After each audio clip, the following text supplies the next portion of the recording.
Hello friends. तो आप सभी का मोस्ट वेलकम है यूट्यूब चैनल विजेता कुल में। और साथियों, इस वीडियो में हम सभी फिर से डिस्कस करने वाले हैं पॉलिटी का जो सीरीज अभी चल रहा है। तो आज हम लोग प्रस्तावना का पार्ट 2 डिस्कस करने वाले हैं। इसका पार्ट 1 हमने पहले के वीडियो में कंप्लीट किया है, तो आप लोग पार्ट 1 अगर नहीं देखें तो जाके देख लीजिए। आज इसका हम लोग पार्ट 2 डिस्कस करने वाले हैं और प्रस्तावना पूरे कंप्लीट करने वाले हैं। तो लगातार हम सारे चैप्टर को, सारे सब्जेक्ट को इसी तरह से कंप्लीट करने वाले हैं, जो हर एक एग्ज़ाम के लिए, वनडे एग्ज़ाम के लिए इम्पोर्टेंट होने वाला है, क्योंकि यहाँ से बिल्कुल एग्ज़ाम में छपेगा। और ये सवाल आप सभी का लुसेंट, एनसीईआरटी और पीवाईक्यू का ये निचोड़ होता है, तो इसलिए आप लोग इसे कंटिन्यू ज़रूर पूरा करिए। तो चलिए शुरू करते हैं 31 से। पहला सवाल इसका क्वेश्चन है, भारत की संपूर्ण प्रभुत्व, एकता तथा अखंडता को अक्षुण्ण बनाए रखने की तथा उसकी रक्षा करने का प्रावधान किसमें किया गया है? तो ये सभी प्रावधान जो है प्रस्तावना में किया गया है। याद रखिएगा, प्रस्तावना ऑप्शन ए में है। Question number 32। तो चलिए 32 को पढ़िए। क्वेश्चन है, भारतीय संविधान की प्रस्तावना में जिन आदर्श एवं उद्देश्य की रूपरेखा दी गई है, उनकी आगे की व्याख्या किस में दिया गया है? तो 32 का ऑप्शन सी होता है मूल अधिकार, राज्य का नीति निर्देशक सिद्धांत एवं मूल कर्तव्य में। ठीक है। क्वेश्चन नंबर 33 है 33। क्वेश्चन लिखा है, संविधान सभा में प्रस्तुत उद्देश्य प्रस्ताव में अभिव्यक्ति विचार को भारतीय संविधान के किस भाग में पूर्णतः शामिल किया गया है? तो इसका आंसर होता है ऑप्शन ए, प्रस्तावना में। नेक्स्ट लिखा है 34। भारतीय संविधान की प्रस्तावना से क्या स्पष्ट नहीं होता है? तो बिल्कुल यहाँ पर स्पष्ट जो नहीं होता है 34 में, वो आपका ऑप्शन सी है, संविधान को लागू करने की तिथि। संविधान को लागू करने की तिथि इसमें वर्णित नहीं है, इसलिए ऑप्शन सी होगा। हाँ, अंगीकृत अगर कहा जाए, अंगीकृत कब किया गया, तो अंगीकृत का यहाँ पर मिलता है। ठीक है। अगला सवाल है 35। क्वेश्चन दिया गया है कि निम्न में से किस उद्देश्य को भारतीय संविधान की उद्घोषित नहीं करता है? तो 35 के लिए ऑप्शन डी करेंगे, अंतर्राष्ट्रीय शांति और सुरक्षा की अभिवृद्धि। ये आपका संविधान के उद्देश्य में नहीं है। ठीक है। क्वेश्चन 36 है, 36 नंबर सवाल, भारत के संविधान में प्रधान हमारे देश का नाम क्या है? तो हमारे देश का नाम पूछा गया 36 में, तो इसमें कहा गया इंडिया अर्थात भारत। क्या कहा गया है? इंडिया अर्थात भारत। 37 है, भारतीय संविधान किसके द्वारा स्वीकृत किया गया? तो भारतीय संविधान जो है यहाँ पर, ठीक है, 37 का आंसर बताना है। बताइए 37। तो 37 का ऑप्शन नंबर डी आपका राइट होता है, भारत की जनता द्वारा। ठीक है, भारत की जनता द्वारा। क्वेश्चन 38 है, भारत की संप्रभुता किसमें निहित है? भारत की संप्रभुता जो निहित है वो भारत की जनता में है। इसका आंसर डी होगा। नेक्स्ट 39 है, भारतीय संविधान को संविधान सभा के द्वारा अंगीकृत कब किया गया? चलिए, अंगीकृत पूछा जाए तो याद रखिए 26 नवंबर 1949 ईस्वी। वहीं लागू की तिथि पूछा जाए तो 26 जनवरी 1950।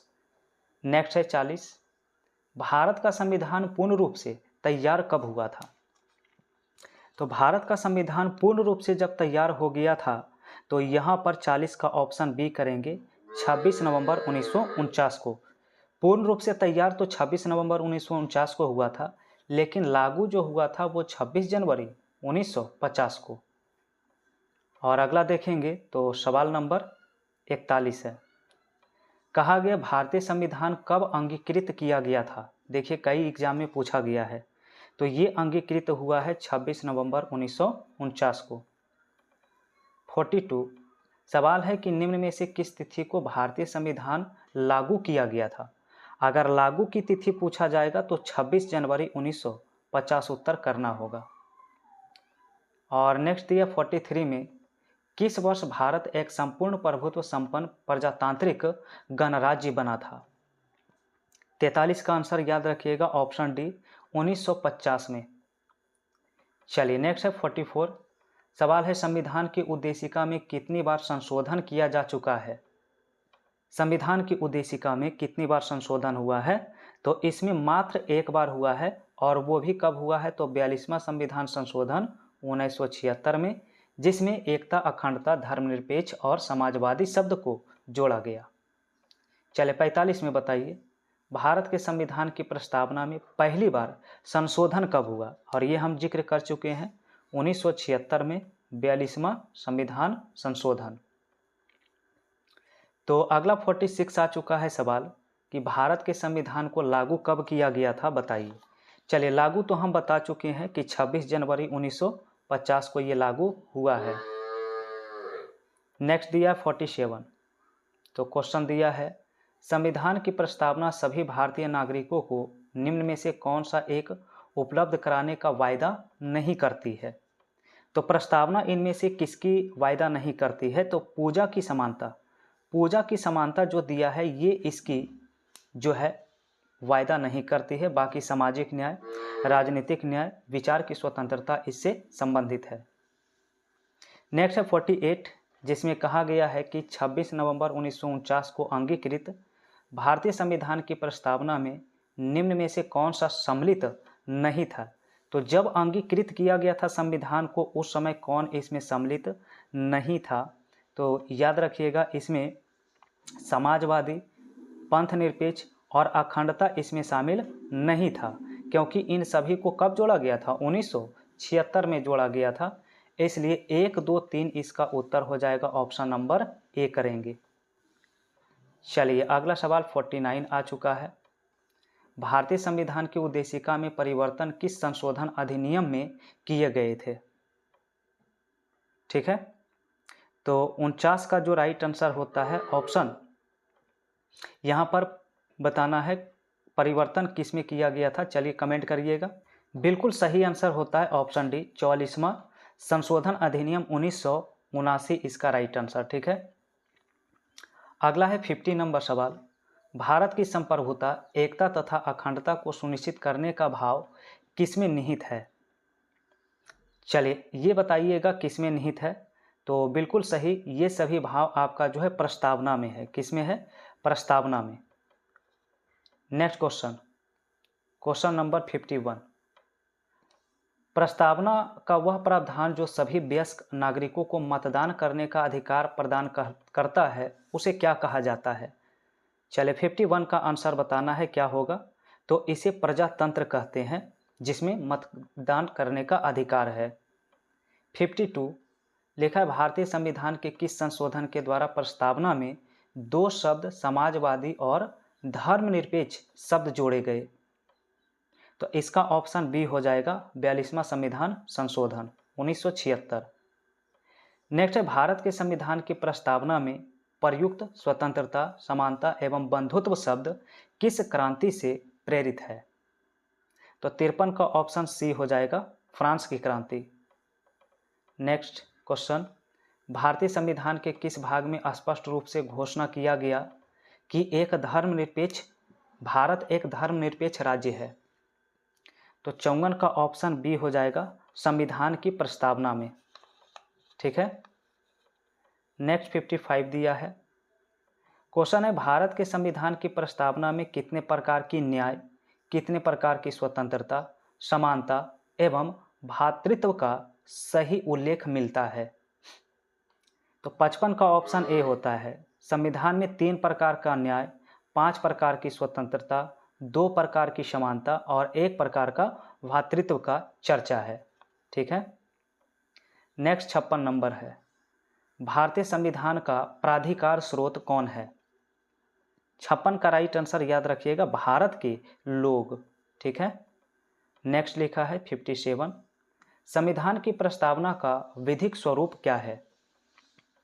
तो 57 के लिए ऑप्शन बी करेंगे यह लागू नहीं किया जा सकता। ठीक है, यह लागू नहीं किया जा सकता। नेक्स्ट है किसने भारतीय संविधान की प्रस्तावना को संविधान की राजनीतिक कुंडली के रूप में वर्णित किया है। तो राजनीतिक कुंडली कौन बताया है, तो आंसर होता है कन्हैया लाल मानिकलाल मुंशी, KM मुंशी ने बताया। चलिए अगला देखिए 59 नंबर क्वेश्चन।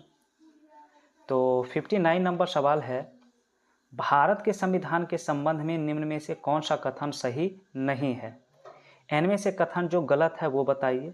तो ऑप्शन सी जो लिखा है कि उद्देशिका न्यायालय में परिवर्तनीय है, तो यहाँ पर ये लिखना गलत है, ये न्यायालय में परिवर्तनीय नहीं है। ठीक है।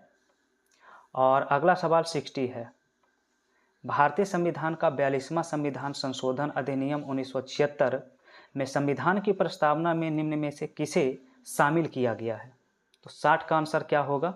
60 का आंसर सी होगा, पंथ निरपेक्ष। नेक्स्ट लिखा है 61। क्वेश्चन है, संविधान की प्रस्तावना में भारत को क्या कहा गया है? तो इसका ऑप्शन डी होता है, प्रभुत्व संपन्न समाजवादी धर्मनिरपेक्ष लोकतंत्रात्मक गणराज्य। 62 क्वेश्चन है, शब्द धर्मनिरपेक्ष शब्द भारत के संविधान के प्रस्तावना में जोड़ा गया था, इसके विषय में कौन सा कथन यहाँ पर सही लिखा गया है? तो बिल्कुल पहला जो लिखा है 1976 में जोड़ा गया, तो पहला कथन बिल्कुल ही यहाँ पर क्या है, सही है। 44वां संशोधन इससे संबंधित नहीं है, 42वां संविधान संशोधन संबंधित है और ये मूल प्रस्तावना में नहीं था, यानी केवल 1 और 3 इसका सही उत्तर है। केवल 1 और 3 ऑप्शन बी में दिया गया। ठीक है। आप देखेंगे नेक्स्ट क्वेश्चन जो आपका दिया है वो सवाल नंबर 63 है, 42वां संविधान संशोधन के द्वारा प्रस्तावना में निम्न में से कौन सा शब्द जोड़ा गया था? तो यहाँ पर हो जाएगा समाजवाद। नेक्स्ट 64 नंबर क्वेश्चन, भारतीय संविधान की प्रस्तावना में लिखित हम भारत के लोग से क्या अर्थ निकलता है? तो हम भारत के लोग से अर्थ निकलता है कि संविधान का निर्माण भारत की जनता के द्वारा हुआ है। नेक्स्ट, संविधान में समवर्ती सूची किसके संविधान से लिया गया है? बताइए। समवर्ती सूची का जो प्रावधान है वो किस देश से लिया गया है? तो आंसर होता है ऑस्ट्रेलिया। 66 क्वेश्चन है, संविधान की उद्देशिका के संबंध में निम्नलिखित स्थानों पर विचार करिए और कूट की सहायता से बताइए कौन सा इसमें सही है। चलिए सही चुनाव करेंगे, इनमें से कौन सा उत्तर होगा। ठीक है। तो जो कूट भाषा में दिया है फ्रेंड्स, तो यहाँ पर ये आपका जो सवाल नंबर 66 है, ऑप्शन नंबर बी करना राइट आंसर होगा। पहला इसमें पहला सही है, दूसरा और चौथा, जबकि तीसरा गलत है। ठीक है। नेक्स्ट बताइए, अगला सवाल 67 है, भारतीय संविधान जो है ये लागू कब हुआ था? चलिए ये सवाल तो आपका पहले भी आ चुका है, 26 जनवरी 1950 को। नेक्स्ट 68 है, भारतीय संविधान की प्रस्तावना में समाजवाद कब जोड़ा गया? तो समाजवाद जो जोड़ा गया था वो 1976 में 42वां संविधान संशोधन के तहत। नेक्स्ट लिखा है 69। क्वेश्चन है, प्रस्तावना का कौन सा हिस्सा हम भारत के लोग से शुरू होता है? तो हम भारत के लोग से जो शुरू होता है वो प्रस्तावना शुरू होता है। कौन? प्रस्तावना। और नेक्स्ट क्वेश्चन 70 है, इसमें बताना है भारतीय संविधान की प्रस्तावना में धर्मनिरपेक्ष शब्द जोड़ने का मुख्य उद्देश्य क्या है? तो इसमें मुख्य उद्देश्य है सभी धर्मों को समानता प्रदान करना, धार्मिक स्वतंत्रता प्रदान करना, सरकार और धर्म के बीच स्पष्ट विभाजन करना। तो यानी ऑल उत्तर इसका सही है। आंसर इसका डी हो जाएगा, उपयुक्त में से सभी। तो फ्रेंड्स ये रहे आपका प्रस्तावना का कंप्लीट क्वेश्चन। ठीक है। अगर सभी टॉपिक को आप बिल्कुल सही से अगर याद कर लेते हैं तो 100% आपके एग्जाम में क्वेश्चन बनेंगे, क्योंकि ये सारा सवाल एग्जाम ओरिएंटेड होता है और बहुत सारा PYQ आपका है, NCERT है और लुसेंट का क्वेश्चन है। तो इन तीनों को अगर आप कंबाइन रूप से कंप्लीट कर रहे हैं तो बिल्कुल आपके एग्जाम में क्वेश्चन आएंगे, बनेंगे। तो फ्रेंड्स आप सभी को वीडियो कैसा लगा है कमेंट बॉक्स में लिखिए, और वीडियो पसंद आता है तो वीडियो को लाइक करिए, और चैनल पर पहली बार जुड़े हैं तो चैनल को सब्सक्राइब करिए। नेक्स्ट वीडियो में हम पॉलिटी का अगला टॉपिक डिस्कस करेंगे।